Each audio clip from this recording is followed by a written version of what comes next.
Paano kung hindi na i-transfer ang pera from GCash to any ATM card? Hello guys, ito is nangyari sa akin nung nag-transfer ako ng 15K sa ATM card. Landbank ATM tas hindi pumasok. Ito is nangyari nung March 25, 2025 for 8 p.m. Buti na isave ko ang receipt. Nung naibalance ko ang aking ATM, walang pumasok ng 15K. Kaya chinek ko ang aking GCash account, na-open ko yung history pero walang transaksyon.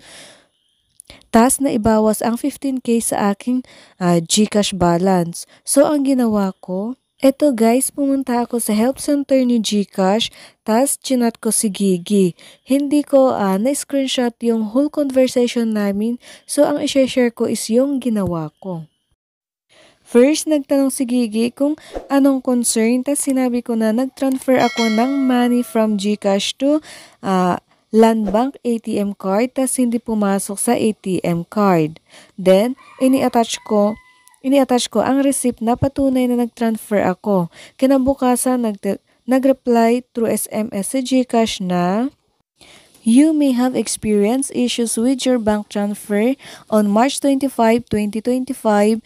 We're sorry for this inconvenience. Rest assured that your funds are safe and will be refunded to your GCash account within 24 to 48 hours. If you have received the funds, you may disregard this message."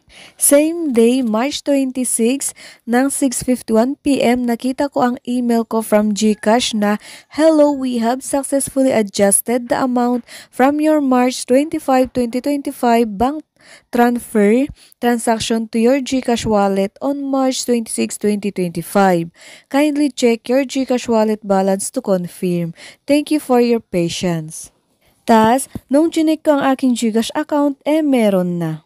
Kung sakaling wala pang action sa GCash, pwede nyo i-follow up yung concern nyo hanggang ma-return nila ang pera. Pero kung ang sabi ni GCash na na-transfer na sa bank account nyo tas wala pa rin, punta na kayo sa bangko, then sabihin nyo ang concern nyo, basta meron yung receipt nyo na andun yung reference number or trace number. So yan lang guys, thank you for watching and please don't forget to subscribe and click the bell button para updated kayo sa next nating tutorial video.